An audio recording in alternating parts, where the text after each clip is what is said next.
Sœurs, je vais vous demander encore. Il me dit qu'ils sont plus nombreux derrière que devant. Vous avez peur de venir devant? Alors venez devant. Comme j'écris un peu, alors vous avez la chance de rester derrière. Moi, j'ai chanté un cantique. En t'entendant, vous venez devant. Moi, j'ai chanté un cantique. Venez devant. Tout ce que tu fais, appelle ton Dieu. Dans la souffrance, appelle son nom. Dans la joie, appelle ton Dieu. Car elle qui appelle. Tout ce que tu fais.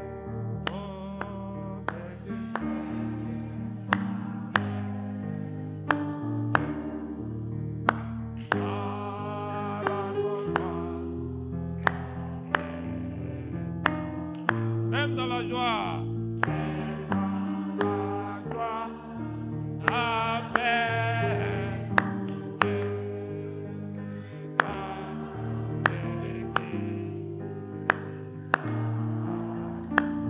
Même dans la joie, même dans la joie.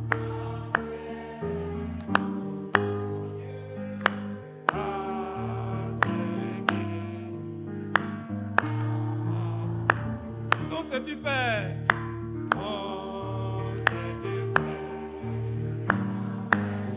On bat les mains, on bat les mains.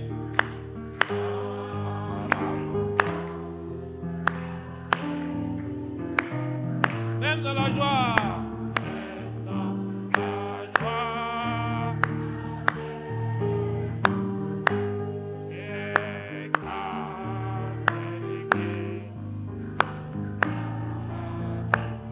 Même dans la joie, appelle ton Dieu, car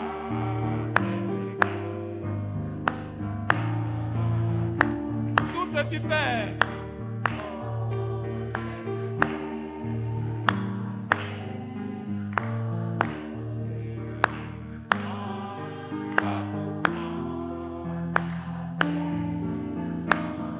Même dans la joie, même dans la joie. Dieu,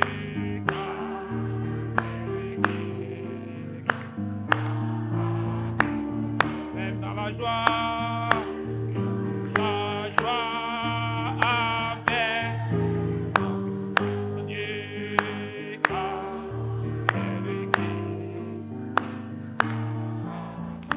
tout ce que tu fais.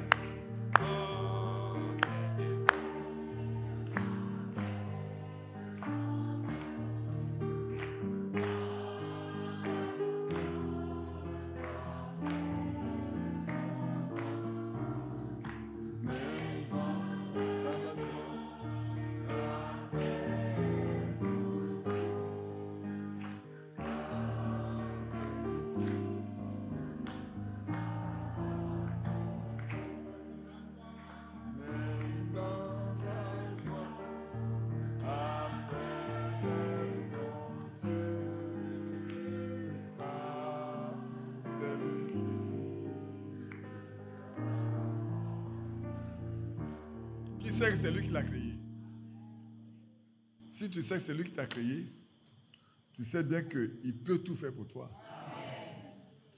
Il n'y a rien qu'il ne puisse faire. L'essentiel, que ce soit dans sa pleine et parfaite volonté.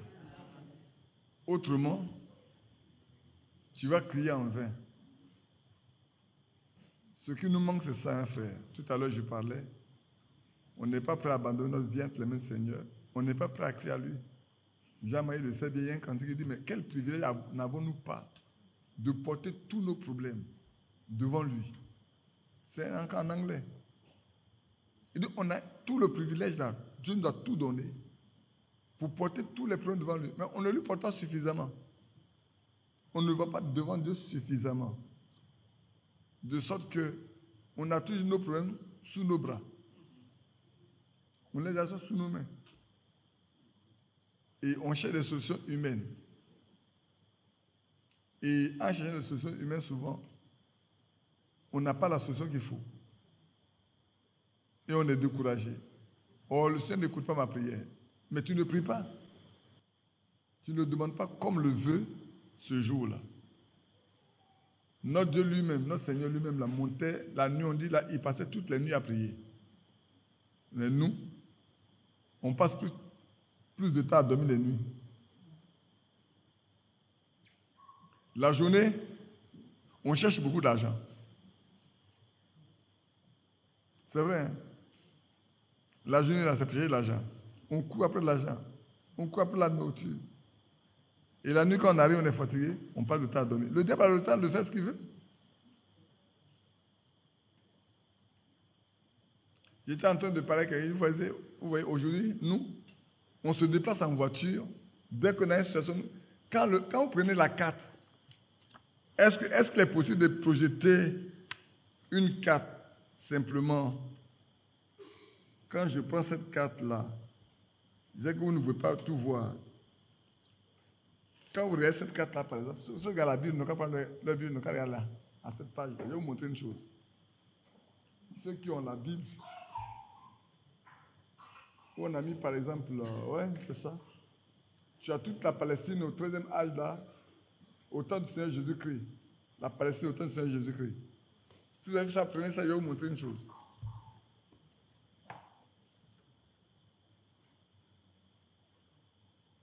Où est la Galilée?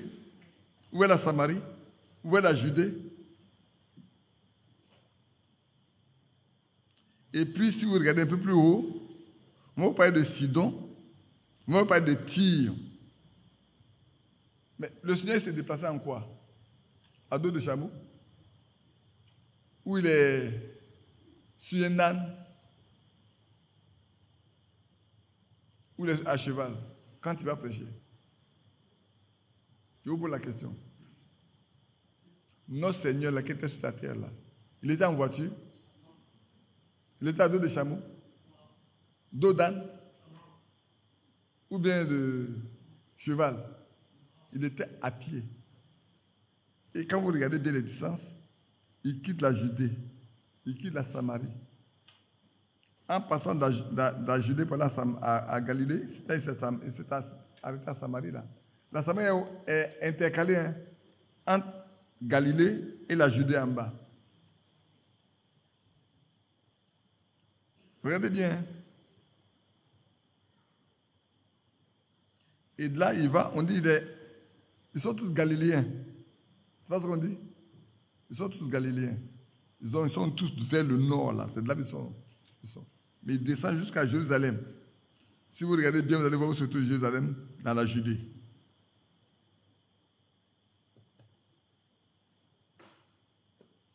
Voilà ce que le Seigneur faisait. Voilà ce que les apôtres faisaient. Donc, quand on dit que les gens prenaient les malades, les mettent au bord de la route, espérant que pied passant, son homme tombe sur eux pour les guérir, bien aimés frères, c'était des gens qui avaient vraiment une foi ferme. Ils croyaient que Dieu utilisait ces hommes-là. Ils croyaient que Dieu travaillait avec ces personnes-là. Ils croyaient que Dieu parlait à travers ces personnes-là. Mais en notre temps, qu'est-ce que nous croyons? Qu'est-ce que nous croyons même? De ce que frère, regardez, quand le Seigneur venait là, il y a 5000 personnes qui pouvaient le suivre. Au point où il marche avec eux pendant des jours, et ils ont faim dans le désert. C'est lui qui va les nourrir avec quelques morceaux de pain, quelques petits poissons. Je dis ces choses pour attirer notre attention qu'on est arrivé à un âge où nous devons apprendre, je dis le mot bien, j'aime bien ce mot-là, apprendre à connaître le Dieu que nous prétendons servir. C'est une prétention. Hein? On prétend le connaître, mais est-ce qu'on le connaît vraiment? On prétend le servir, mais est-ce qu'on le sert vraiment? C'est important pour chacun de nous. Pour ceux qui prêchent, pour ceux qui écoutent. Est-ce qu'aujourd'hui, nous qui prêchons là, est-ce que nous connaissons le Dieu que nous prétendons apporter aux autres. Parce que sinon, si on ne le connaît pas nous-mêmes, mais écoutez, on fait la religion pure et simple. Hein. On ne fait que la religion. Ce qu'on vient pour lire, pour prendre votre temps, et puis après, il n'y a rien derrière. Il n'y a pas de vie qui suit. Et vous également, vous partez à la maison, vous êtes toujours vide. Comme quelqu'un dit, souvent on va à l'église, et puis on sort tel qu'on est rentré. On ne reçoit rien du tout. On n'évolue pas. Notre vie est sèche. Mais pourquoi?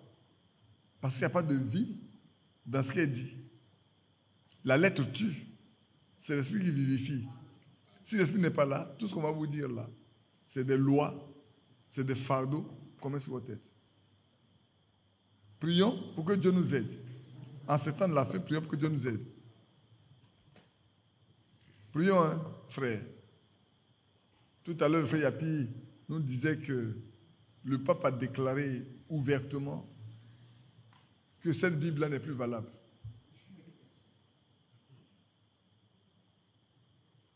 Ils vont enlever certaines parties de l'Ancien Testament. Et c'est vrai, si vous vous souvenez bien, frère Branham en a parlé également. Les parties qui les gênent là, quand on parle de la révolution, de l'évolution par rapport à la création, c'est deux choses complètement opposées. Il faut qu'on enlève la création là pour que Darwin, la doctrine de Darwin puisse évoluer, pour qu'on puisse l'enseigner dans les écoles, pour que les gens puissent comprendre.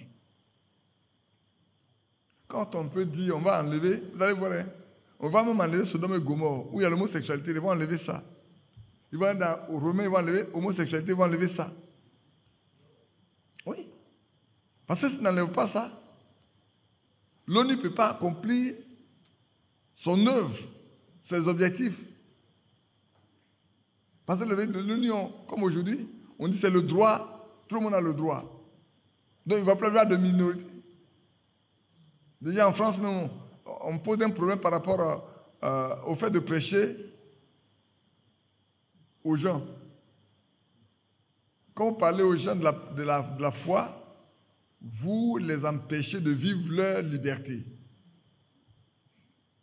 Nous, en Afrique, encore, on a encore le temps, la possibilité de nous réunir. Mais qui dit que ça va durer? Qui sait combien de temps ça va durer encore? Mais faisons attention.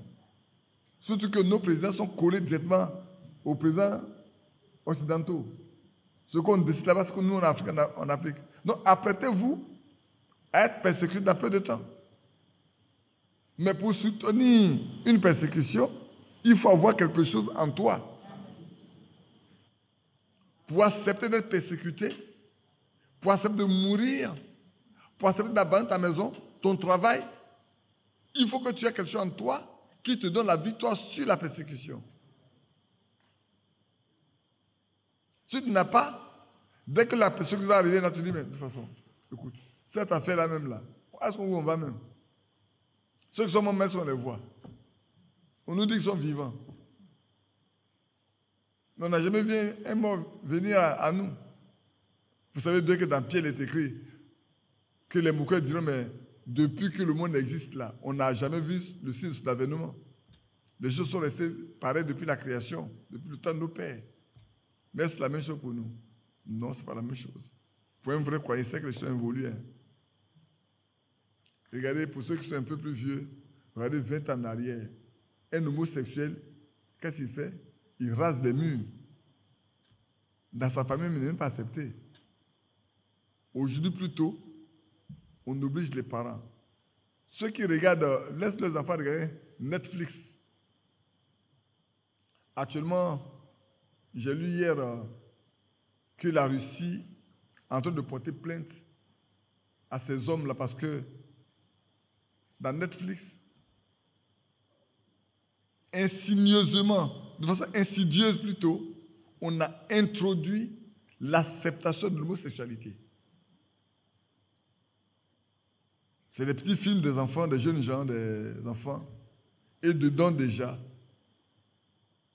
on fait passer des messages simples d'acceptation que chacun est libre de faire de son sexe ce qu'il veut, de ce qu'il veut devenir, ce qu'il veut devenir.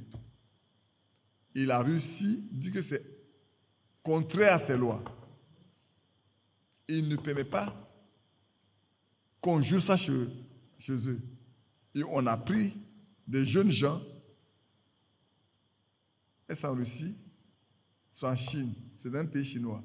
Là-dessus, ça a pris une loi, mais dans un pays chinois. Dans en Chine, on a pris des jeunes gens qui ont acheté des clés USB. Des clés USB qui contenaient ces choses-là. Et on les a tous mis en prison. Il y en a qu'on a condamnés à mort par les armes. Oui. Il a décidé de condamner les gens. Il y en a qui sont condamnés à 5 ans de prison. Il y en a qui sont condamnés à vie. Ils vont faire des travaux forcés qu'à vie. À vie. Donc, faisons attention, frère. On dit que le temps arrive à sa fin, mais je me demande si on prend vraiment garde de ce qu'on dit, si on fait vraiment attention. Je vous dis toutes ces choses pour mettre chacun de nous en garde, afin que nous ne venions pas ici pour jouer à la religion, s'il vous plaît. Je vous demande pardon. Qu'on ne vienne pas pour jouer à la religion. On vient ici pour que le Seigneur transforme notre vie et qu'il fasse de nous des fils et des filles pour sa gloire. De sorte que quand les moments d'ici viendront là, nous serons capables de tenir ferme. Il nous a créés, dans les bons comme dans les mauvais jours, nous devons marcher avec lui. Et c'est tellement important, frère, aujourd'hui. Vous êtes déplacés d'Abidjan, en deux bateaux, d'ici, de là, vous êtes venus tous dans l'épée.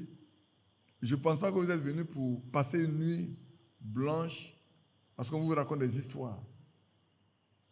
Sinon, c'est mieux que vous restiez chez vous pour dormir. Sinon, c'est mieux que vous avez dépensé votre argent, vous avez pris des risques et tout. Vous venez là.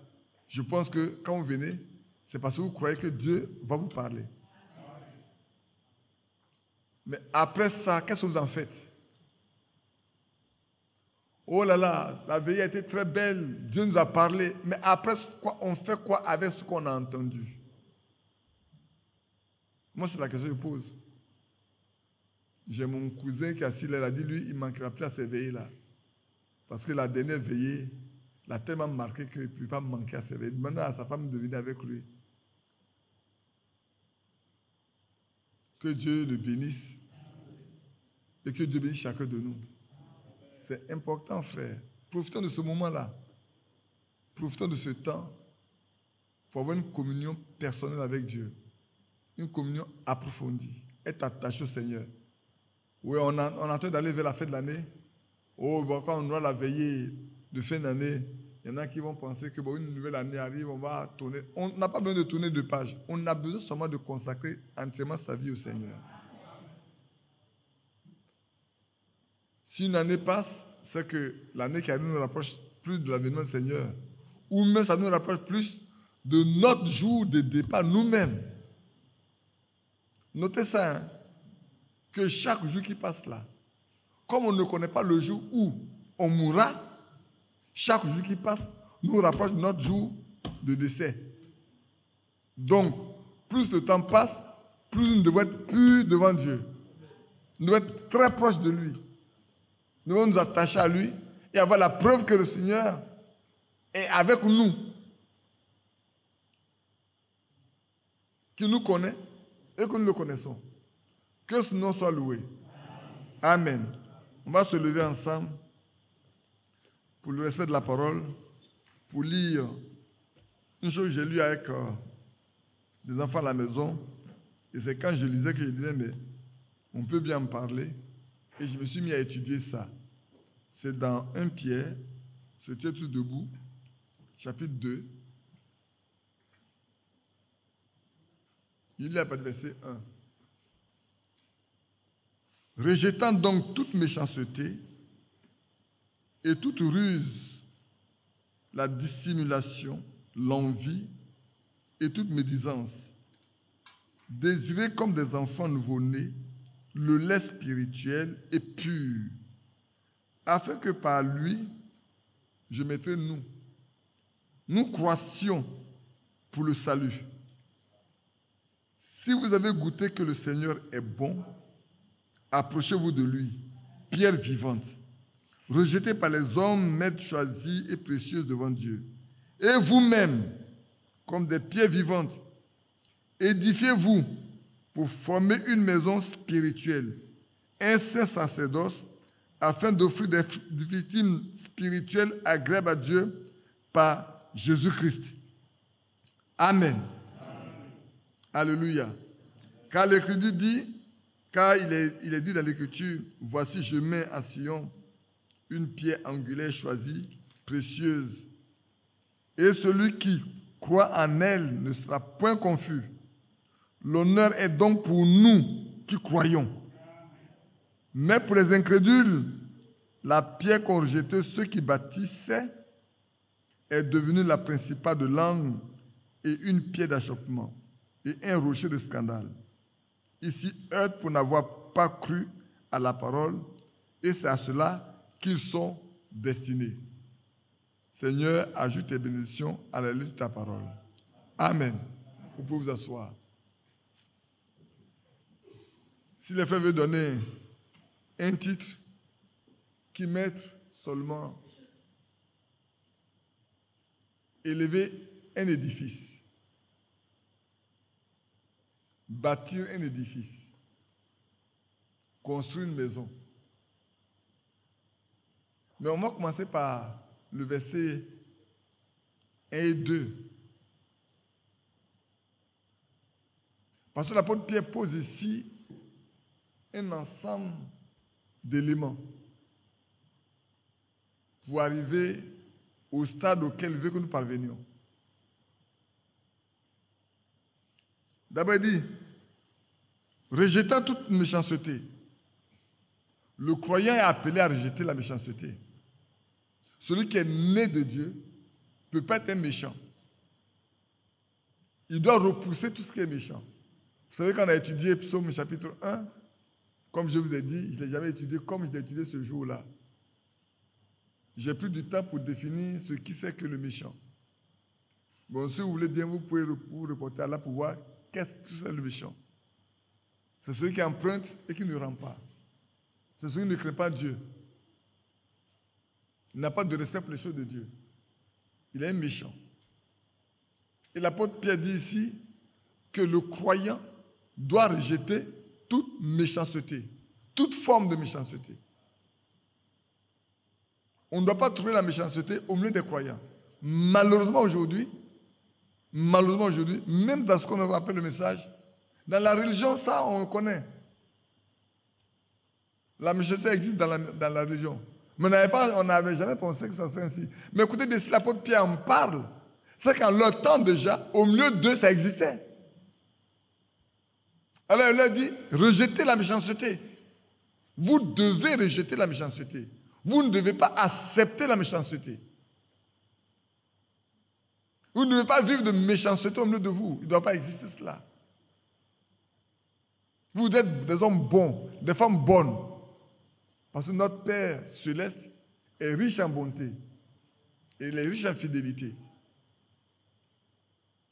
Ne soyez pas méchants. Ensuite, il dit, vous devez rejeter toute méchanceté, toute ruse. J'ai essayé de chercher à tous les artifices pour tromper. Tout ce qu'il faut pour tromper les autres. On cherche tout ce qu'il faut pour tromper son frère, pour tromper sa sœur. Or, il nous a demandé de nous aimer les uns les autres comme Christ nous a aimés. Et que c'est à cela qu'on nous reconnaîtra que nous sommes des disciples. Ce n'est pas vrai? Mais comment je peux être rusé au point de chercher à faire du mal à quelqu'un si je l'aime? Bien-aimés frères, comment vous pouvez faire du mal à quelqu'un que vous aimez? Ce n'est pas possible qu'on fasse du mal à quelqu'un qu'on aime.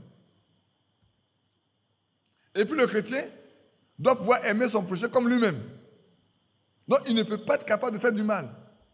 Malheureusement aujourd'hui, dans la foi, Les chrétiens sont ceux qui font le plus de mal possible. Vous allez me dire, mes frères, tu n'exagères pas? Non. J'ai plus de 43 ans dans ce message. J'ai connu beaucoup de situations. Et je peux parler de ça allègrement. Je vis des gens qui ont utilisé frauduleusement l'argent des frères. Alors qu'ils leur ont fait confiance, en leur confiant cet argent pour qu'ils fassent du travail, afin qu'ils partagent le produit ensemble. Pour ceux qui donnent l'argent, les choses ne marchent pas. Mais pour ceux qui ont reçu l'argent pour travailler, les choses marchent. Avant, ils viennent dans une maison où il n'y a pas de fauteuil, il n'y avait rien. Quand on arrive, ça ne marche pas, mais chez nous, il y a des fauteuils maintenant, il y a tout. Mais ça ne marche pas. Mais c'est de la méchanceté. C'est la ruse. On cherche tout ce qu'il faut pour tromper. On trompe l'autre. On fait croire à l'autre que ça ne marche pas. C'est vrai. C'est ce qu'on lui fait croire. Et pourtant, on vit allègrement avec sa famille. Et lui s'est endetté. Il souffre avec sa famille. L'autre, de l'autre côté, lui, il est bien heureux. Comment vous pouvez aller au ciel avec ça, frère? Comment vous voulez que Dieu réponde à vos prières? Et cependant, quand ces hommes meurent, on va faire des veillées, on dit le frère va au ciel. Il ne va pas au ciel, il va en enfer. Parce qu'il y a la méchanceté dans son cœur. Il y a la ruse en lui. Tu ne peux pas aller au ciel avec la ruse. Avec le désir de tromper, tu ne peux pas aller au ciel avec. L'apôtre Pierre dit, il faut que tu rejettes ça. Bien-aimé, rejette ça. Je ne sais pas à qui je parle, mais rejette ça. Mari et femme, rejetez ça. Enfant et père, enfant et mère, rejetez ça. Entre nous, frères et sœurs, rejetons ça. L'apôtre Pierre nous invite à rejeter la méchanceté, à rejeter la ruse. Les moyens de tromper les autres. Les moyens de nous tromper. Et vous pensez que le Seigneur au ciel ne voit pas? Il dit, je sonde les cœurs, je sonde les reins. C'est ça qu'on a chanté. Prends mon corps, prends mon âme et règne sur mon cœur. Peut-être vous n'avez pas compris pourquoi je l'ai chanté. Maintenant, vous allez bien comprendre. Prends mon corps, mes membres avec lesquels je fais ce qu'il faut là. Prends mon âme qui impulse toutes ces choses et règne sur mon cœur. Si tu règnes sur mon cœur, mon âme va être dominée par toi. Alors mon corps va être dominé par mon âme et tout ce que je ferai sera agréable à toi. Mais si c'est le contraire, je suis entre les mains de l'ennemi. Est-ce que le Seigneur a pris votre corps? Est-ce qu'il a pris votre âme? Est-ce qu'il reste sur vos cœurs? Sinon, vous marchez dans la méchanceté. Et c'est vrai. Vous marchez dans les ruses. L'apôtre Pierre nous invite, frères et sœurs, à rejeter ça, à nous éloigner de ça, à fuir autant que faire se peut. Mais ce n'est pas de ça seulement. Il nous dit encore la dissimulation. On cherche à cacher. C'est vrai.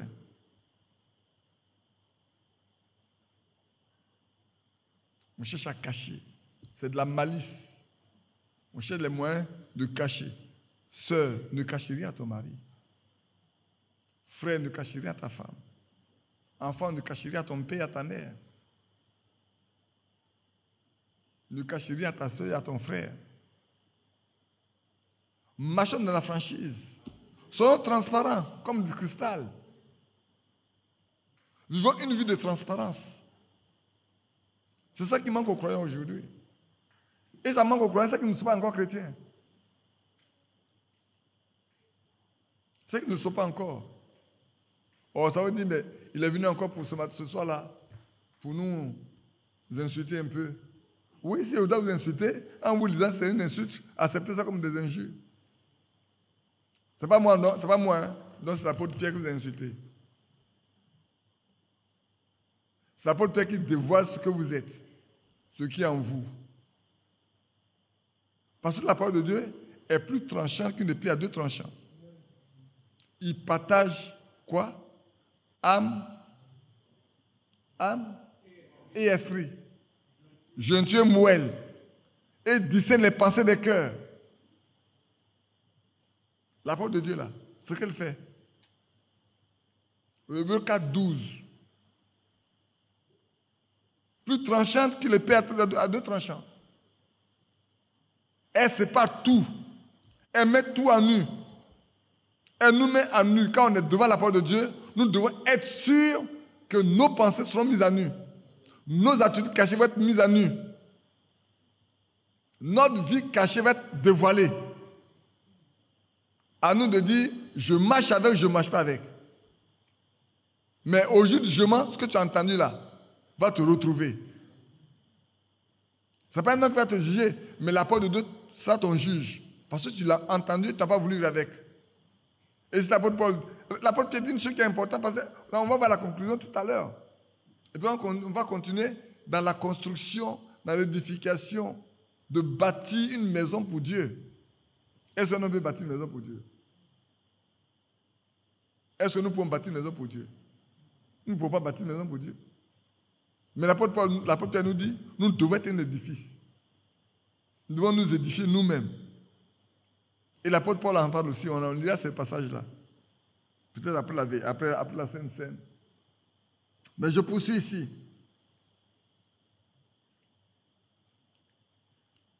L'envie. Oh là là, la jalousie.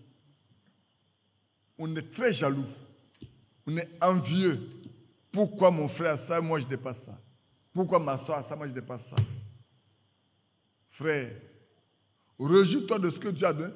Ton frère n'a rien si ce n'est que ce que Dieu lui a donné. L'apôtre Jean-Baptiste a dit, un homme ne peut recevoir que ce qu'il a été donné depuis le ciel. Un homme, il ne peut rien recevoir ici-bas si depuis le ciel, on ne lui a pas donné.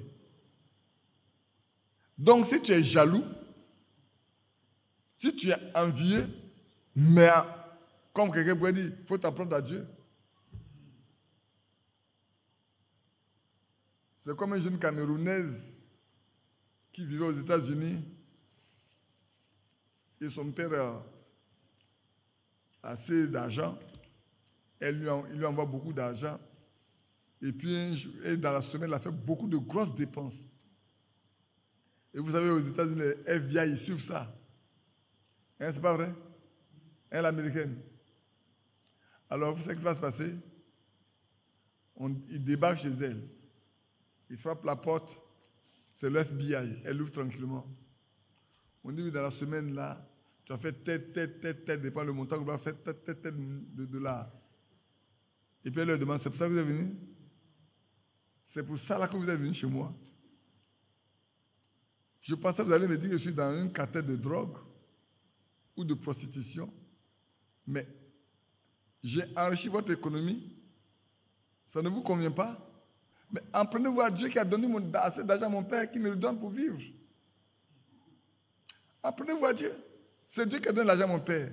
Et mon père a de l'argent, il me donne, je vis. Et je suis ici pour développer votre économie et vous n'êtes pas content. Si vous n'avez pas trouvé dans un cartel de drogue, vous n'avez pas trouvé dans la prostitution, vous sortez de chez moi. J'ai enrichi votre économie. J'ai payé les taxes. Donc vous devez être content. Sortez de chez moi. Ils sont venus de partir. Vous n'avez rien à... J'ai dépensé de l'argent, vous n'êtes pas content, j'ai dépensé de l'argent. Je ne l'ai pas volé, mon papa a eu l'argent. Il m'a donné, je vis de ça. Et vous aussi, apprenez-vous à Dieu qui a rendu ce que votre soeur est ou ce que votre frère est. Si vous allez à lui avec un cœur honnête et bon, il va vous le donner aussi. Semez, vous récolterez. N'a-t-il pas dit? Cherchez d'abord le royaume de Dieu, sa justice. Et les autres choses vous seront données par-dessus tout. Malheureusement, frère, quand j'en parle, on dit je suis orgueilleux. Malheureusement, on est pauvre parce que les choses de Dieu ne nous intéressent pas. On ne prend pas les choses de Dieu à cœur. Comment voulons que Dieu nous prenne à cœur, nous aussi? Les choses ne nous intéressent pas. Et bien pourtant, nous voulons que Dieu nous enrichisse. Nous n'aurons pas et la terre et le ciel. Les autres auront à la fois la terre, ils auront aussi le ciel. Oui, frère, Abraham a eu la terre et le ciel. David a eu la terre et le ciel. C'est faux? Joseph a eu la terre et le ciel. Jacob a eu la terre et le ciel. L'apôtre Paul n'a jamais été pauvre non plus. Il dit, mais on pourrait à mes besoins. Autant que Dieu lui donne, il est heureux. Mais l'apôtre Pierre nous enseigne, frère, l'apôtre Pierre nous enseigne, ce soir-là. Il dit, ne soyons pas envieux, ne soyons pas jaloux. Rejetons ça. Si vous voulez arriver à la perfection, rejetons ça, frère. Rejetons l'envie.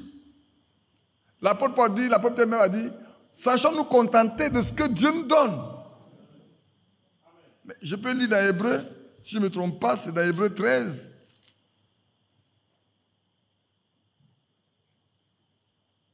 Si je ne me trompe pas. Hébreu 13, verset 5. Ne vous livrez pas à l'amour de l'argent, contentez-vous de ce que vous avez, car Dieu lui-même a dit, je ne te laisserai point et je ne t'abandonnerai point. C'est donc avec assurance que nous pouvons dire, le Seigneur est mon aide, je ne craindrai rien. Que peut me faire un homme? Amen. Contentons-nous de ce que Dieu nous donne. Ne soyons pas envieux. Vivons de ce que Dieu met entre nos mains.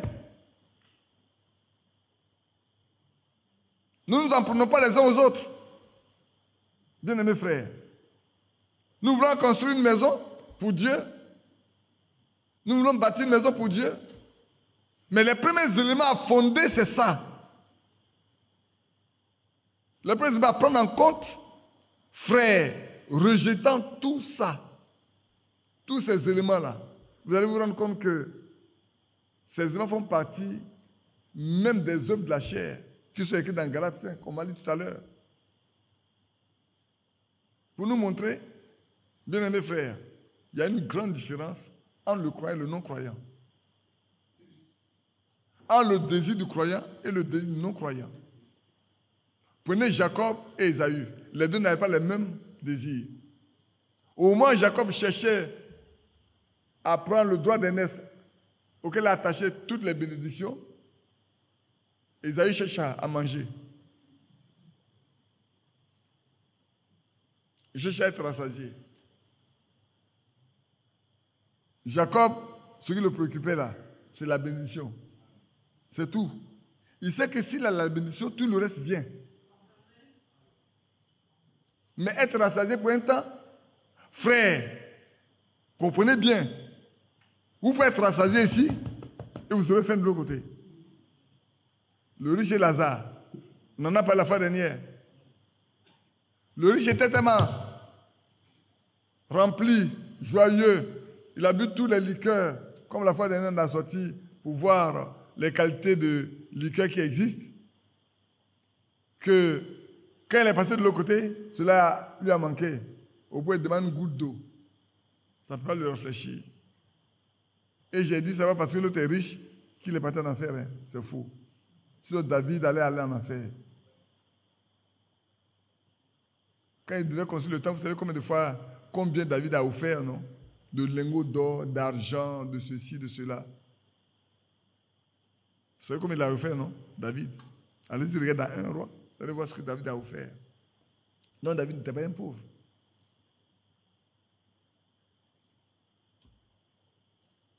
Poursuivons dans 2 Pierre toujours, dans 1 Pierre 2. Toute médisance, rejetée, frère, c'est une gangrène parmi les enfants de Dieu. C'est une gangrène.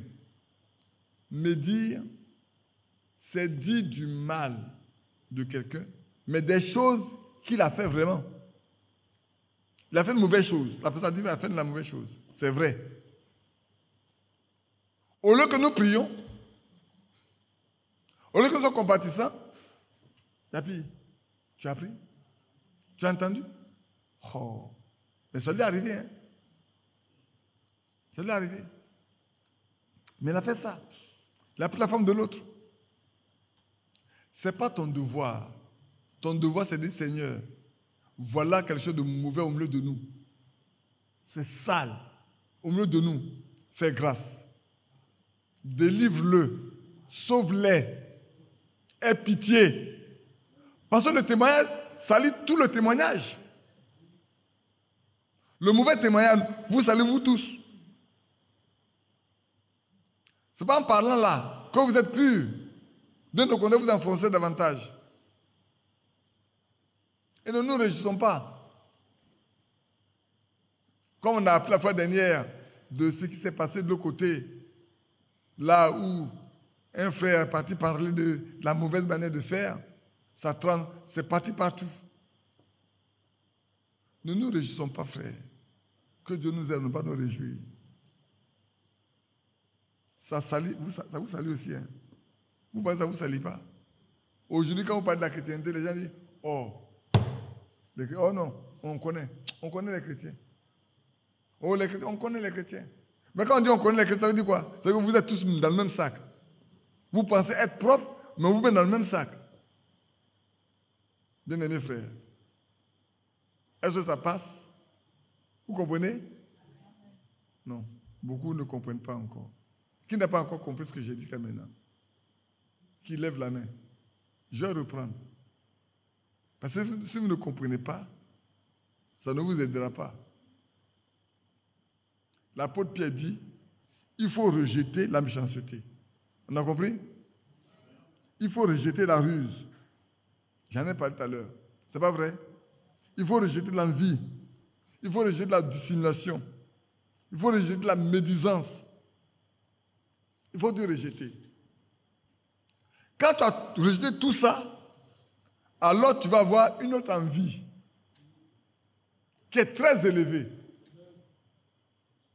Quand tu as rejeté tout ça là, tu t'es dépouillé de tout ça, alors tu auras une autre envie qui est très élevée devant Dieu.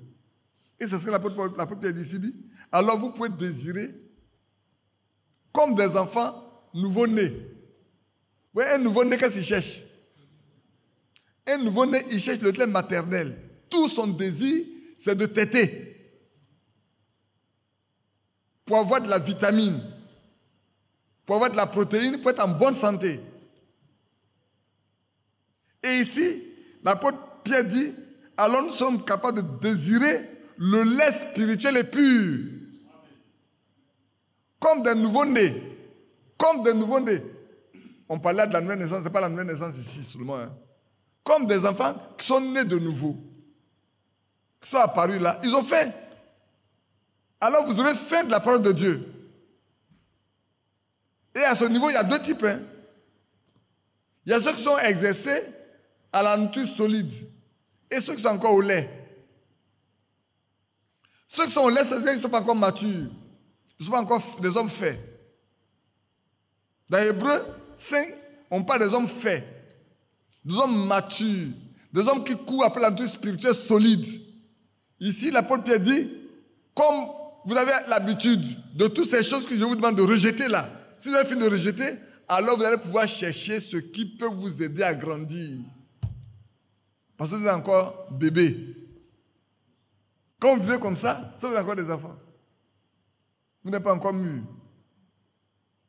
Vous n'êtes pas encore solide pour tenir dans les choses de Dieu. De l'autre côté, l'apôtre Paul parle à des gens qui sont faits, qui sont matures, qui ne cherchent que la nourriture solide. Ils ne cherchent plus le lait. Et nous, à quel stade sommes-nous? Après avoir regardé le verset 1, alors qu'on rentre dans le verset 2, nous sommes à quel stade? Nous sommes dans le verset 1, nous sommes dans le verset 2. Bien-aimés frères, soyons tranquilles, regardons-nous nous-mêmes, examinons-nous nous-mêmes, pour voir quelle est la position que nous avons. Vous allez vous rendre compte, hein? On va continuer un peu. Et puis après, on va voir. Continuons de lire, vous allez voir. afin que vous croissiez pour le salut. Vous grandissiez pour le salut. Vous vous formez pour le salut. Vous allez me dire, mais est-ce qu'on n'est pas sauvé quand on a cru? Si tu avais vraiment cru, tu n'aurais pas l'envie encore, la ruse, la méchanceté, tout ça là avec toi. Tu ne sais pas encore quelqu'un qui est en train de faire du camouflage, qui cache les choses. Quelqu'un qui parle, qui médit des autres, qui raconte ce que les autres font. Frère, on arrive au stade où nous devons nous arrêter pour demander, j'ai dit à quelques frères, au lieu de parler, pose la question au Seigneur, quel est ton statut devant lui? Quelle est ta position devant Dieu? C'est de ça que tu dois te préoccuper, non pas de l'autre, toi-même là, quelle est ta position devant Dieu? Qu'est-ce que Dieu pense de toi? À quel stade tu es avec lui? Quand tu sauras ça, alors tu verras quels sont les efforts que tu as encore à faire ou qu'est-ce que tu dois faire avec lui pour que tu atteignes ce qu'il veut. Mais aussi longtemps tu te contentes d'être un bébé ou de t'occuper des autres, tu ne te vois pas. Et le Seigneur dit, avant d'enlever la poudre dans l'œil de l'autre, enlève ta propre paille. Malheureusement, notre poudre est tellement grande qu'on ne voit rien. C'est la petite paille là qu'on voit. Occupons-nous de nous-mêmes, mes frères. Le temps arrivé, chacun de nous doit s'occuper de lui-même, pas de l'autre. Si tu veux t'occuper de l'autre, prie pour lui. Tu veux t'occuper de l'autre là, prie pour lui. Prie pour ton frère, prie pour ta soeur. Mais toi, dis au Seigneur où j'en suis avec toi. Parce que là, il est question de moi. Prenons deux personnes qui font un grave accident et sont en train de perdre du sang. Pensez-vous que l'un va s'occuper de l'autre qui est en train de perdre du sang? Ou il va s'occuper de lui-même? Je vous pose la question. Vous avez deux personnes qui ont fait un grave accident, l'autre en train de perdre du sang, l'autre en train de perdre du sang. Est-ce qu'il y a un qui va avoir le temps de s'occuper de l'autre? Je vous pose la question. Ah non, c'est lui-là. Comment faire pour que le sang qui perd s'arrête? Parce qu'il perd la vie là. Mais c'est la même chose pour le croyant. Si vous ne vous préoccupez pas de ce que vous avez de perdre la vie, que vous vous occupez des autres, frère, un temps viendra, ça sera trop tard. La vie sera allée. Vous êtes tellement occupé des futilités, vous n'êtes pas sûr dans quelle position vous êtes avec Dieu, vous ne savez même pas à quelle position vous êtes dans son corps, vous êtes occupé de tellement de futilités qu'au moment où vous vous rendez compte, c'est déjà trop tard pour vous. Si le blessé grave s'occupe de l'autre, au moment où il finit, lui-même il est en train de tomber. On vient, il en syncope. Il va chercher à s'occuper de... Frère, occupons-nous de nous-mêmes. Mais prions pour les autres. Mettons de l'ordre dans notre vie, mais prions pour les autres, pour que Dieu les aide.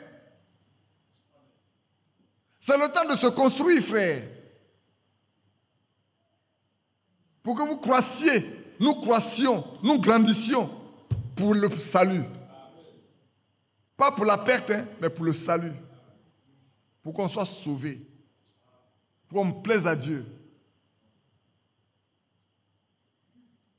Si vous avez goûté, si vous avez goûté, j'ai cherché, mais vous allez dans Hébreux chapitre 6 pour voir si vous avez goûté. En fait, le goûter, ce n'est pas si vous avez mangé avec votre dent. Ailleurs, amis, si vous avez senti, ce n'est pas avec votre nez. Si dans votre cœur, vous amenez à voir que Dieu est bon, que le Seigneur est bon, mais attachez-vous à lui.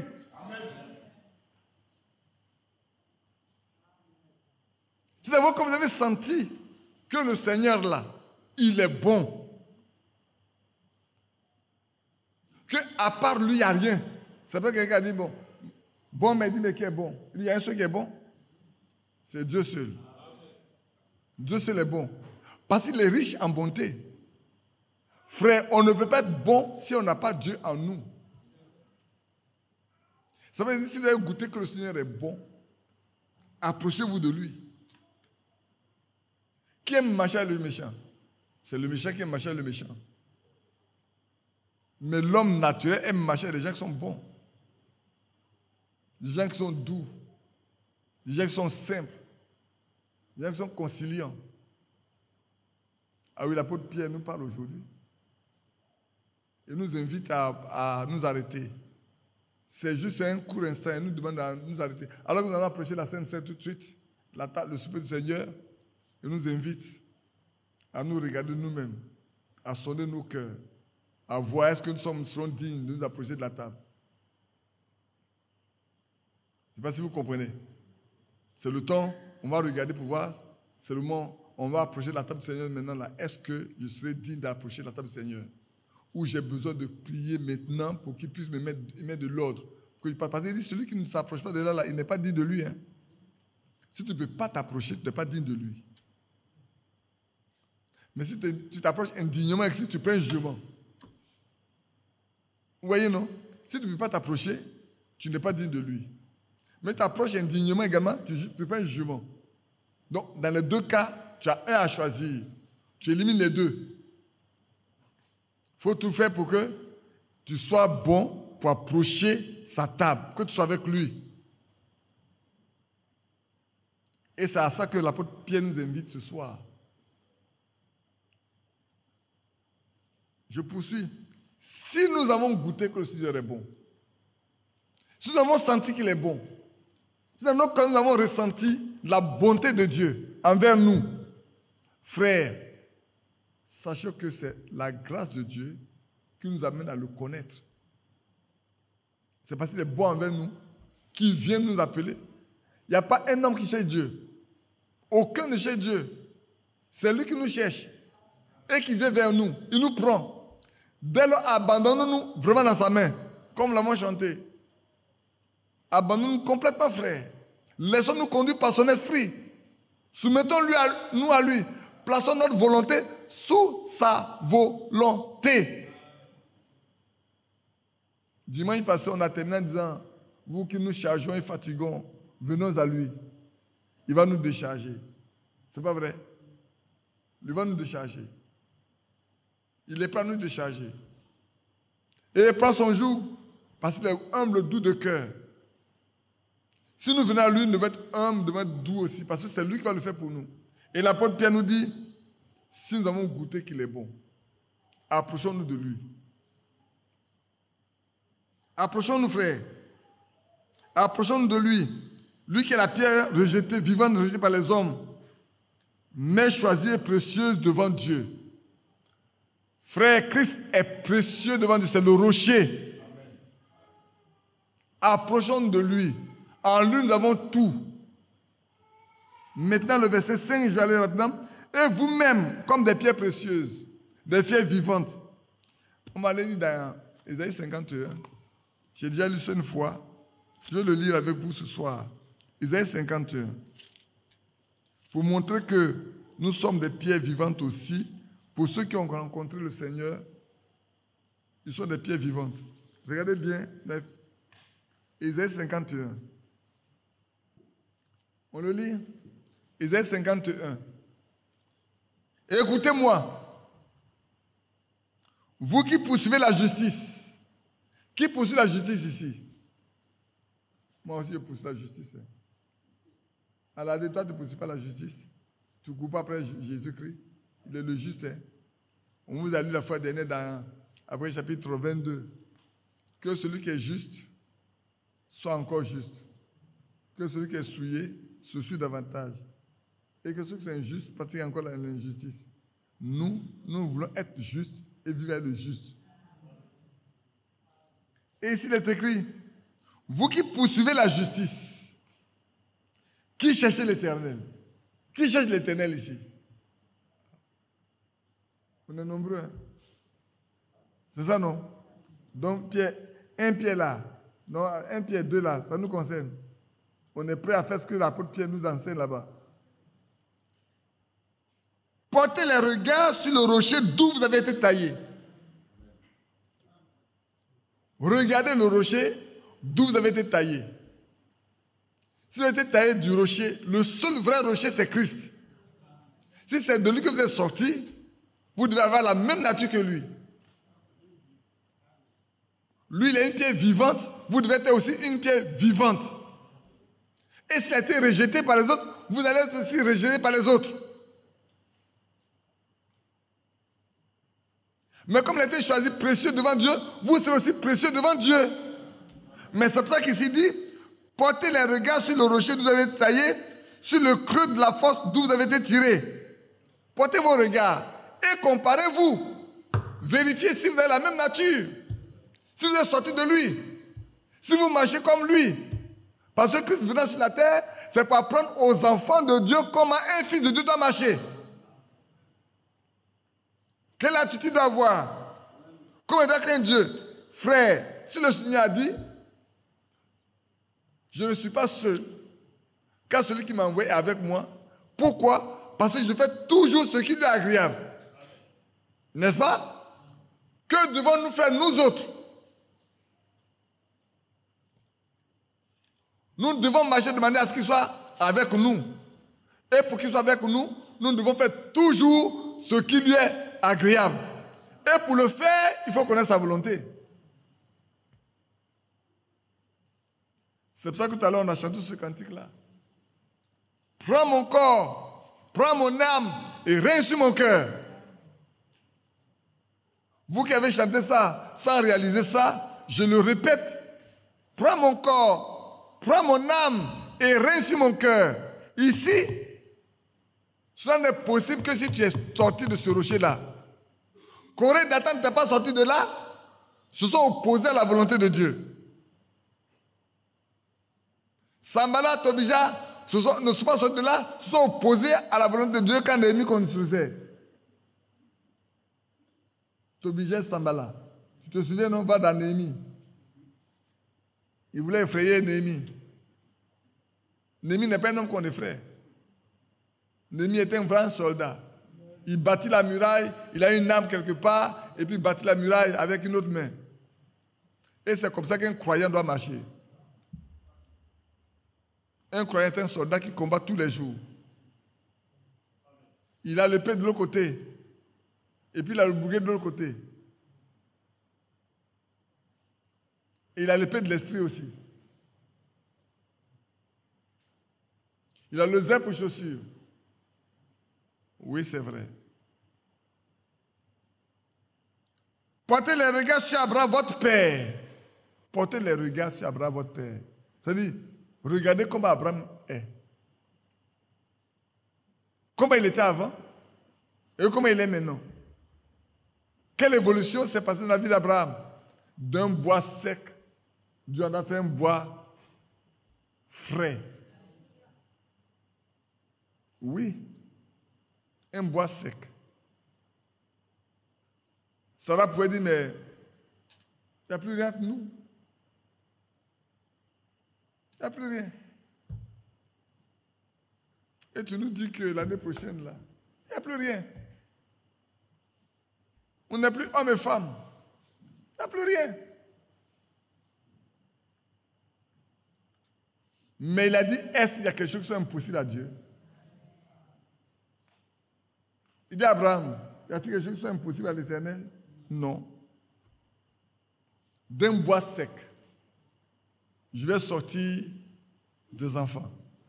Une postérité, une grande postérité. Bien-aimé.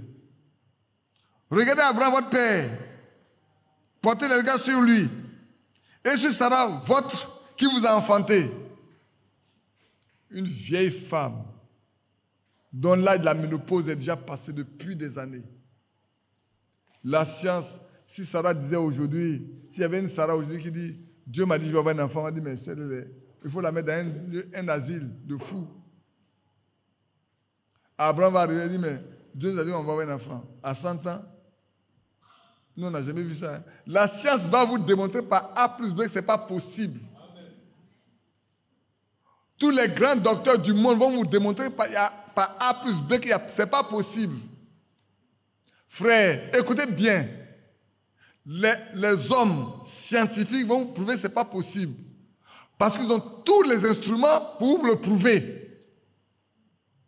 Mais cela ne peut pas empêcher Dieu de faire ça.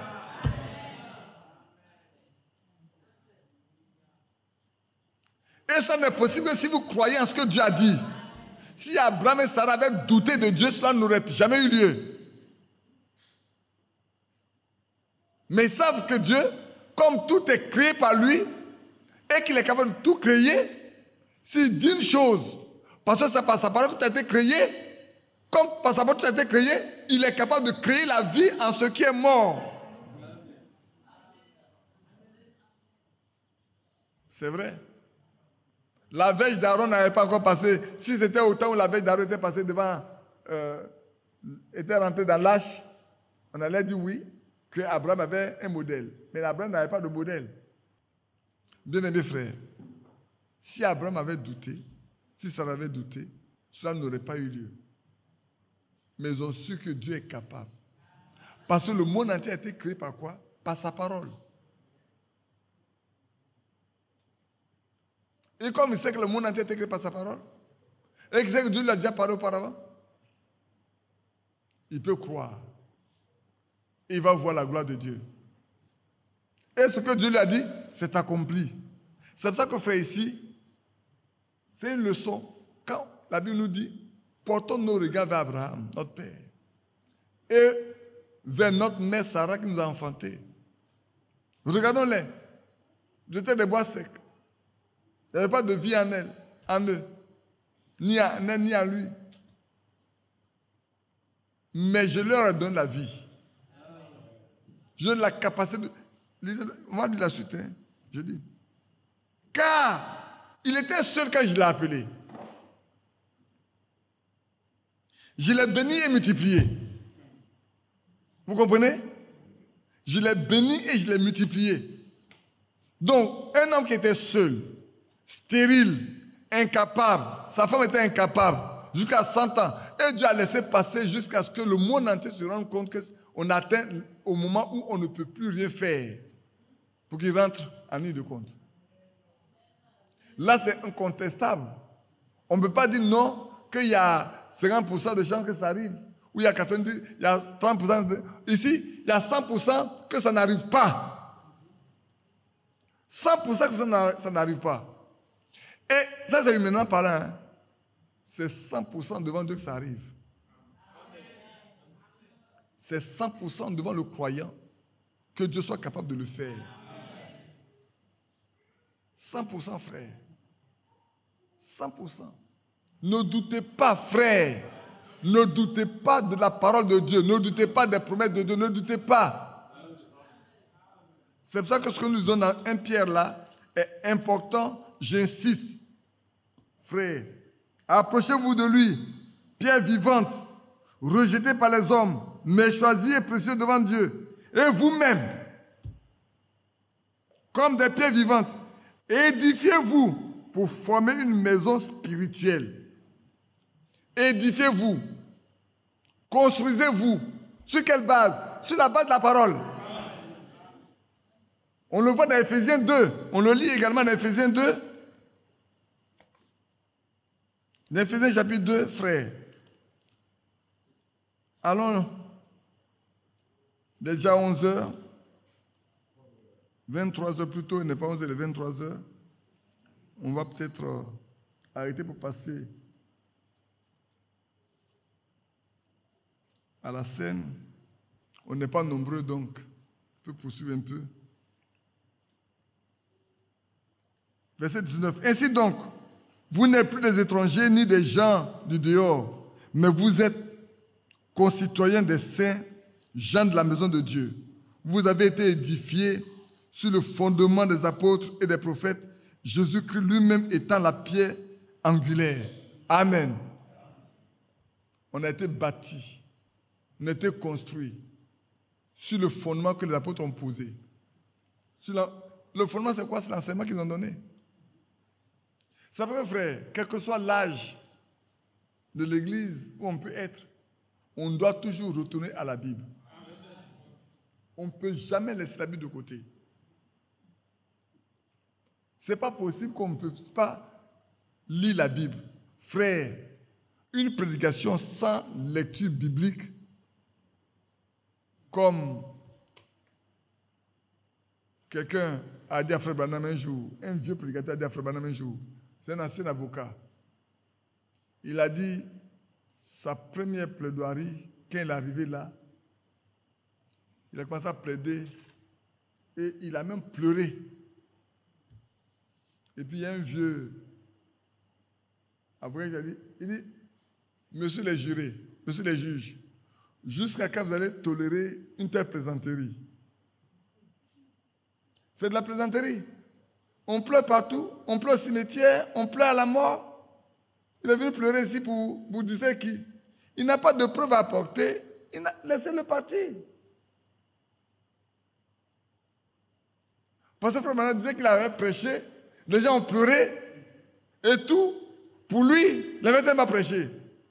Et quand il est sorti, ce vieux prédicateur l'a dit, mais c'est un désastre aujourd'hui. Je n'ai jamais vu un désastre comme ce.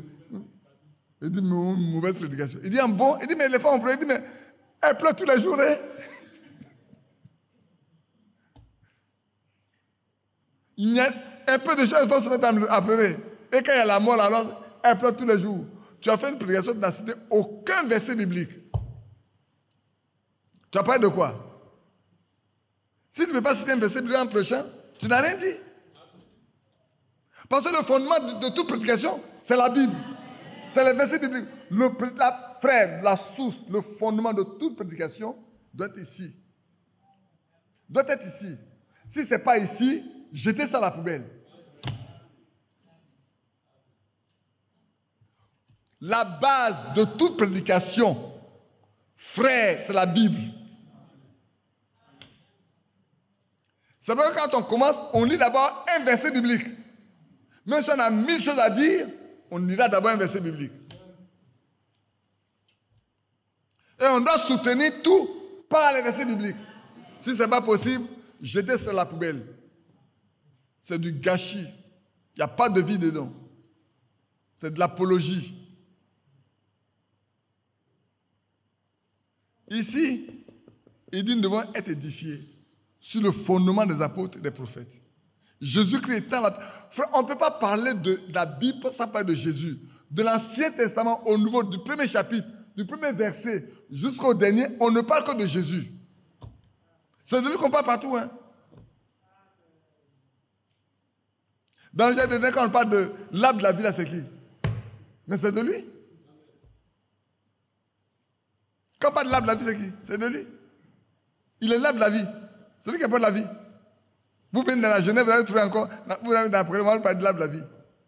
Lui-même il a dit, je suis le vigneron, je suis la vie, je suis le sceptre, vous êtes les sarments. C'est pas un arbre. Et qu'est-ce que Jean-Baptiste a dit? Il dit, la racine est mise déjà à la cognée des racines. Tout arbre qui ne produit pas de bons fruits sera coupé et jeté au feu. Il dit, vous les reconnaissez à leurs fruits. Tout bon arbre porte de bons fruits. Tout mauvais arbre porte de mauvais fruits. Quel arbre sommes-nous? Sommes-nous des bons ou des mauvais arbres? Ce que l'apôtre Pierre nous a montré de la Bible, tous ceux qui sont de mauvais arbres vont porter ces fruits-là. La méchanceté, la ruse, la dissimulation, l'envie, la médisance. Ça, c'est ceux qui portent des mauvais arbres. Ils produisent ça, c'est des mauvais fruits. Ceux qui sont des bons arbres, on ne trouvera pas ça sur eux. Quand on va rentrer dans la branche, on ne trouvera rien de cela. On ne verra que Jésus-Christ et Jésus-Christ seul. Oui, frère. Alors, vous qui êtes là, vous qui venez ici, ne venez pas ici en vain. Ne venez pas ici pour faire plaisir à quelqu'un. Ne cherchez pas à plaire à quelqu'un. Cherchez à plaire à Dieu et à lui seul. Vous avez été édifiés sur le fondement des apôtres et des prophètes. Jésus qui était la pierre angulaire. En lui, tout l'édifice, bien coordonné, s'élève pour être un temple saint dans le Seigneur. Frère, autant nous formons un seul temple. Et même notre corps est un temple. Paul en parle dans 1 Corinthiens 6. Autant, quand nous sommes ensemble, nous formons l'église du Dieu vivant. Autant nous sommes un, nous sommes un temple. Pourvu que l'Esprit de Dieu habite en nous, nous sommes un temple. Vous devez être un temple. L'Esprit de Dieu habite en vous. Il veut faire de nous, de chacun de nous, un lieu d'habitation en esprit pour Dieu. Et ce n'est pas dans ce qui est fait de main d'homme que Dieu a habité. C'est dans ce que lui-même l'a fait. Nous avons été créés. Adam a été créé. On est venu, c'est vrai, par régénérescence, par procréation, mais l'origine, c'est qu'il a créé. On crée à partir de rien. Le mot créer veut dire on va à partir de rien pour faire apparaître. Les autres, ils découvrent. Ils découvrent les lois qui existent. Ils fabriquent à partir de quelque chose. Cette porte-là, on a fabriqué avec du bois. Donc, quelle que soit la beauté, ça a été créé. Ça a été fabriqué. Il n'a pas créé. Nous avons Éphésiens chapitre 4 également. Il est à partir du verset 11. Et ça manque aujourd'hui. Et il a donné les uns comme apôtres, les autres comme prophètes, les autres comme évangélistes, les autres comme pasteurs et docteurs, pour le perfectionnement des saints. Frères, nous devons arriver à la perfection. Les saints, à quel moment les saints? À quel moment devenons-nous saints? Mais dès qu'on est sorti du péché et qu'on est rentré en Christ, nous sommes des saints. Parce qu'on a été sanctifiés. Depuis que son corps a été offert, il nous a sanctifiés par le corps. Je vous ai donné les 3 éléments que nous sanctifient une fois, non? Le sang, le corps et l'esprit. Et sa parole. Dans Jean 17, c'est sa parole. Dans Romains 13, on nous parle de quoi? Et dans Hébreux 13, on nous parle de son sang. Donc on a les 3 éléments. On a la parole, on a le corps, et puis on a le sang. Bien-aimés, dès que nous croyons, pas quand nous faisons semblant de croire. Quand nous nous convertissons, pas quand nous faisons semblant d'être convertis. Non, non, non. Mais quand en nous, il y a une expérience vivante qui s'est produite, et que notre pensée a changé, nos désirs ont changé, nos habitudes ont changé, peut-être même notre manière de marcher a changé, alors on peut dire, voilà un homme qui craint Dieu, et dès lors tu appartiens à la maison de Dieu. Alors tu marches comme un saint. Parce que tu vas marcher comment? En obéissant à la parole de Dieu. Dès qu'un homme, une femme peut obéir à la parole de Dieu en marchant, il se sanctifie. C'est un saint. C'est pour ça que l'apôtre Paul peut écrire aux saints qui sont à Corinthe, ou à Éphèse, ou à Philippe, ou à Colosse. Il n'écrit pas, frère, quand tu as cru, tu n'es pas un pécheur. Cette différence doit être faite. De sorte que ce qu'on a cité auparavant ne doit plus vivre en nous. On ne doit pas le trouver parmi nous. C'est une honte pour les croyants. Et ici, il dit voilà, au verset 11,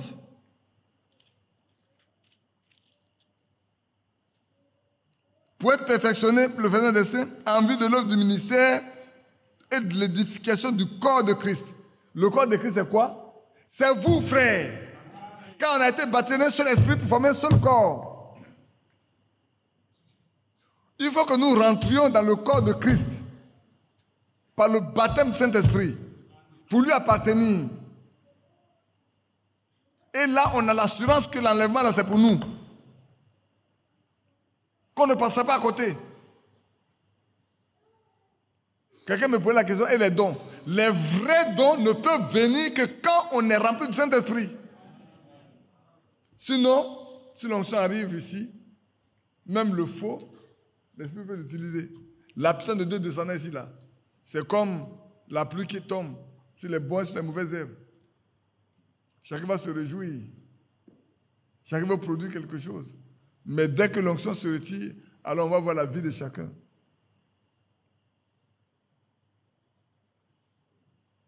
Que Dieu nous bénisse. On peut passer à la Sainte Seine et puis poursuivre après un peu. Ça vous dérangerait? Ça, on n'est pas nombreux, c'est vrai. On peut passer à la Sainte Seine, chanter, louer, puis après on poursuit. Et puis après, laisser la place à Frère Yapi. Je lui avais demandé de commencer, et puis moi j'allais terminer. Il n'a pas voulu. C'est un bon négociateur. J'ai insisté. Il a trouvé des arguments quand Dieu était là.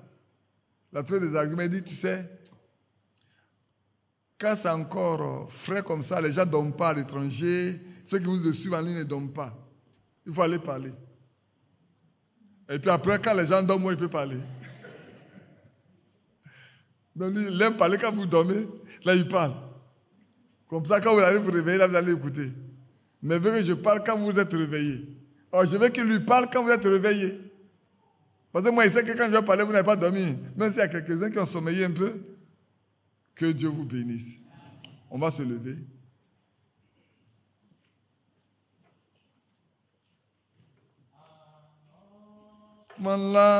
L'allégresse et la joie et les eaux que tu as brisées se réjouiront et les eaux que tu as brisées se réjouiront. Annonce-moi l'allégresse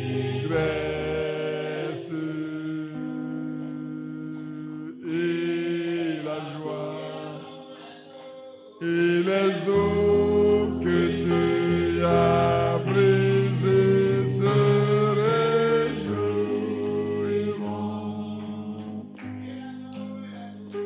et les eaux que tu as brisées se réjouiront.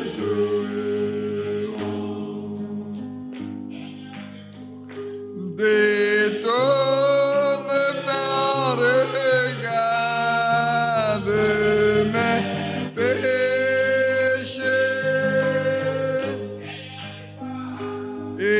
efface toutes mes iniquités.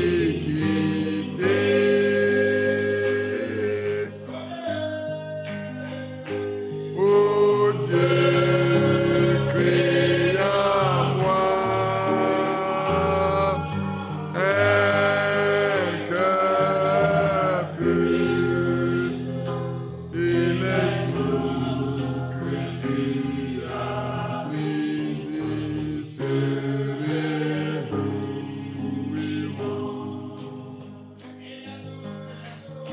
Et les eaux que tu as brisées se réjouiront.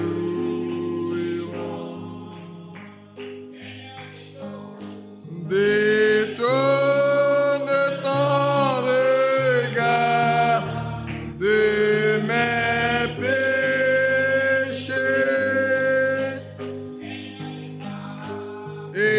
efface toutes mes iniquités.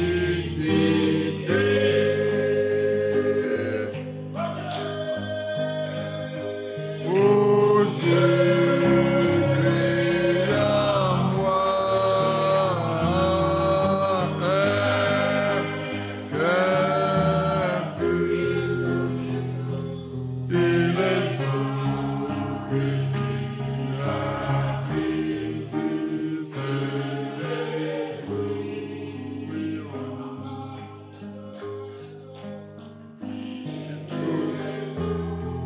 Que tu as brisées se réjouiront. Alléluia. Qui a chanté ce chant? Qui connaît celui qui a chanté ce chant? C'est dans la Bible. Hein? C'est le psaume 51. Je voulais le lire simplement pour ceux qui ne le savent pas. C'est le psaume 51. Il dit, j'ai lu à partir du verset 8, « Mais tu veux que la vérité soit au fond du cœur. Fais donc pénétrer la sagesse au-dedans de moi. Purifie-moi avec l'hysope, et je serai pur. Lave-moi, et je serai plus blanc que la neige. Annonce-moi l'allégresse et la joie, et les eaux que tu as brisées se réjouiront. Détourne ton regard de mes péchés, et efface toutes mes iniquités. Ô Dieu, crée en moi un cœur pur. Renouvelle en moi un esprit bien disposé. Ne me rejette pas loin de ta face. Ne me retire pas ton bon esprit. Vraiment la joie de ton salut. Annonce-moi l'allégresse et la joie et les eaux que tu as brisées se réjouiront.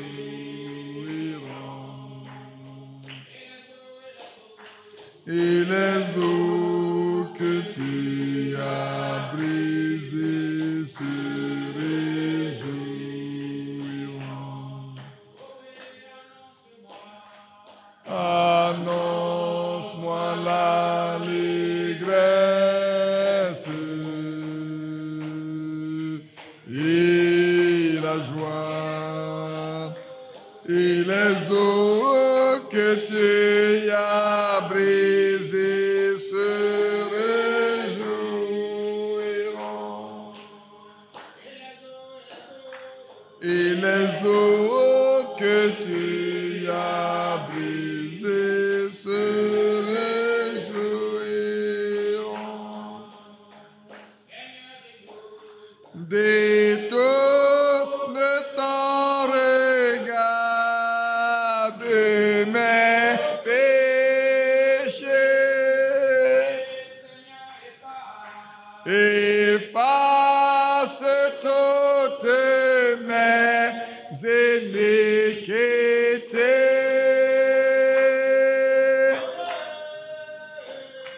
Ô Dieu, crée en moi un cœur pur et les eaux que tu as brisées se réjouiront.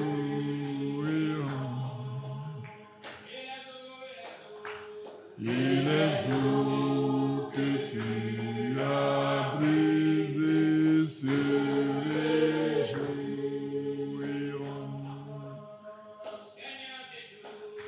Détourne ton regard de mes péchés. Efface toutes mes iniquités.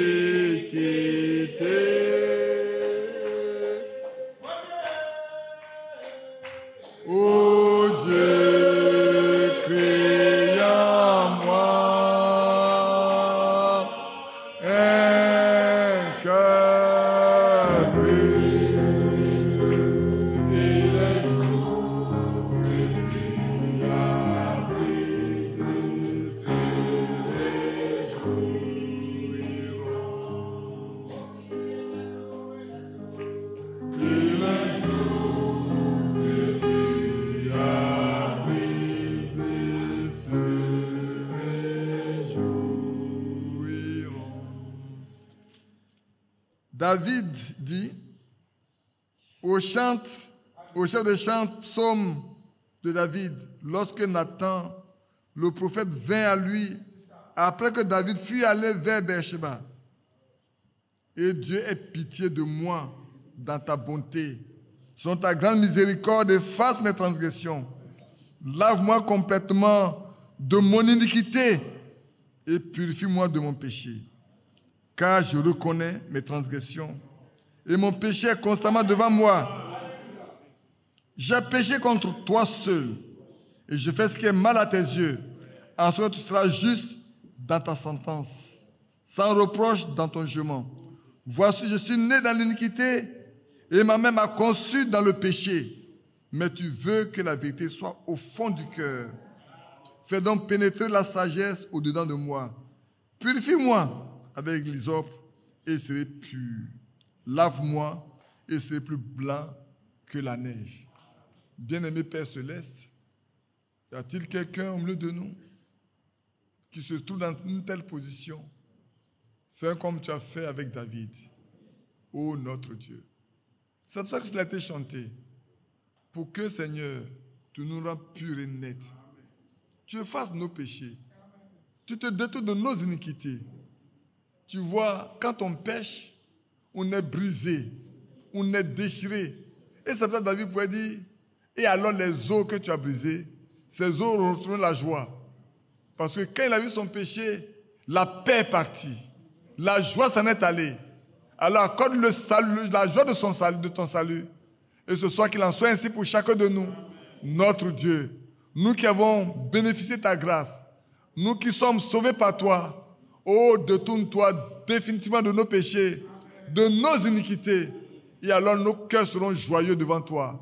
Et nous élevons la voix pour te chanter, pour te louer, pour t'exalter, pour te célébrer, parce que tu en es digne. Merci pour ce que nous avons entendu. Permets qu'elle soit dans nos cœurs et que, Père Tout-Puissant, cette parole-là puisse nous laver, nous purifier, nous sommes détournés de tout ce qui est mauvais, afin de te plaire en toutes choses. Au moment où nous allons passer au sein de la Sainte Seine, Seigneur, ô Dieu, fais grâce. Fais grâce simplement. C'est vrai, nous allons nous arrêter, dans le temps à chacun de s'examiner, mais dès maintenant, nous demandons de faire grâce, de purifier, de laver, de sanctifier et d'apprêter simplement chacun de nous pour nous approcher de ta table.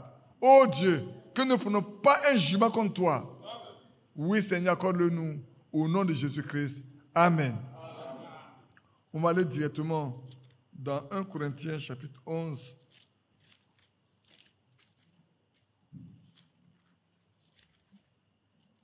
Pour lire les instructions de l'apôtre Paul à nos frères de Corinthe et à nous aussi. Car frère, c'est un enseignement, comme frère Franck pouvait dire de frère Branham, qu'il enseignait de façon scripturaire le souper du Seigneur. Et l'apôtre Paul nous le dit bien. Vous savez, l'apôtre Paul n'était pas avec le Seigneur quand il était vivant. Quand le jour de faire la Sainte Seine, l'apôtre Paul n'était pas là. Mais il peut dire, il le dit bien, dit, car j'ai reçu du Seigneur, c'est le verset 23 de 1 Corinthiens 11. Frères, nous devons comprendre ce que nous lisons.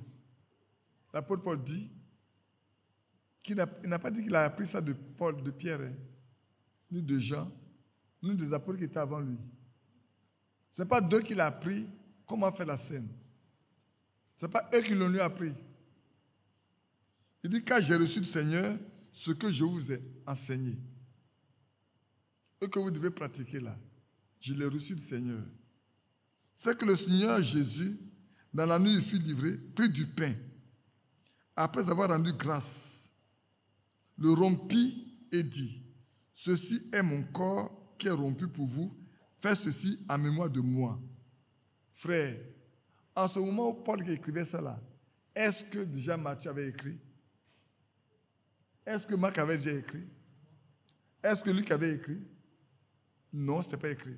Mais vous voyez que quand on ira lire là, c'est les mêmes paroles que le Seigneur a citées là, que l'apôtre Paul cite ici. Oui, c'est vrai.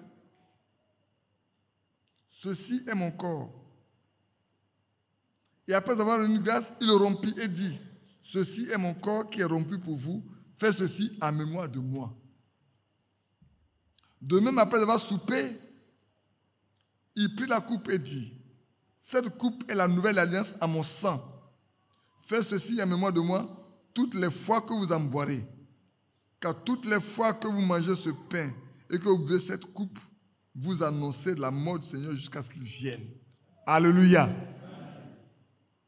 Chaque fois que il nous est donné la possibilité, frère, de nous approcher de la scène, nous annonçons la mort du Seigneur. Nous voyons seulement que quand il a instauré ça, il est parti à Gethsémanée. De Gethsémanée, il est arrivé chez Caïphe. De chez Caïphe, il est arrivé chez Ponce Pilate. De chez Ponce Pilate, il a atterri où? Au Calvaire. Et au Calvaire, la crucifixion a eu lieu. La mort s'en est suivie. L'ensevelissement a suivi. Et le 3e jour, la résurrection a eu lieu. Oh, comment c'est beau.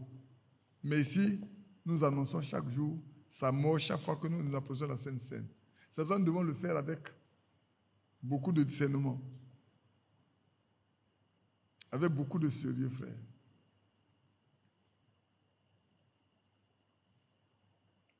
C'est pourquoi celui qui mangera le pain ou boira la coupe du Seigneur indiciement sera coupable envers le corps et le sang du Seigneur. Que chacun s'éprouve soi-même et qu'ainsi il mange du pain et boive de la coupe. Car celui qui mange et boit sans discerner le corps du Seigneur mange et boit un jugement contre lui-même. C'est pour cela qu'il y a parmi vous beaucoup d'infirmes et de malades et qu'un grand nombre sont morts. Si nous nous jugeons nous-mêmes, nous ne serons pas jugés. Mais quand nous sommes jugés, nous sommes châtiés par le Seigneur afin que nous ne soyons pas condamnés avec le monde. Parce que celui qui est sauvé, il ne peut pas le condamner. Il a commis des erreurs. Le Seigneur va l'amener à se repentir. Et ça, c'est vrai. Quelqu'un va dire, frère Badi, ce que tu dis est vrai? Oui. Moi, il n'est pas encore vu un vrai croyant qui appartient au Seigneur, qui est mort dans son péché. Il met de l'ordre toujours avant de mourir. Tout ce que j'ai vu, ont tous mis de l'ordre. Par contre, ceux qui n'ont pas de Seigneur là, quand le temps arrive là, eux-mêmes quittent la foi. Ils vont mourir ailleurs. Ils maudissent même Dieu. Vous savez qu'aujourd'hui, la science est tellement développée qu'ils ont essayé de voir des gens qui meurent là. Ceux qui sont des chrétiens, ceux qui ne sont pas des chrétiens. Ça, je l'ai lu. Ils ont branché des appareils. Le même appareil, ils ont branché sur un incrédule, un impie. Quand il devait mourir là, il a commencé à maudire Dieu. Et l'aiguille frappait du côté négatif jusqu'au dernier cadran. Jusqu'à ce qu'il meurt.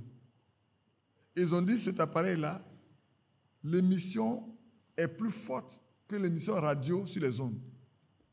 L'appareil qu'ils ont fabriqué. Et ils ont vu une croyante qui est en train de mourir. Ils ont branché le même appareil sur elle. Elle ne parlait pas. Mais dans son cerveau, elle parlait à Dieu. Dans son cœur, elle parlait à Dieu. Et c'est du côté positif. Ça frappait au bas. S'il y avait encore la possibilité de continuer, ça allait continuer. Et ils ont compris que la vitesse de la prière d'un croyant va plus vite que les émissions radio. Quand vous voyez quand on met radio, puis ça arrive chez vous là. Vos prières vont plus vite que ça. Et ça a été démontré. Ainsi donc ici, comme le dit, il est châtié par le Seigneur afin que vous ne soyez pas condamnés avec le monde. Ainsi, mes frères, lorsque vous vous réunissez pour le repas, attendez-vous les uns les autres. C'est ce que nous allons faire tout de suite. Nous allons passer le temps à prier, à laisser chacun de nous s'exprimer devant le Seigneur. Parler au Seigneur. Vous avez le péché, on n'a pas besoin d'aller chercher. On n'a pas besoin d'aller fouiller dans sa conscience pour chercher le péché. Quand tu as péché, tu sais.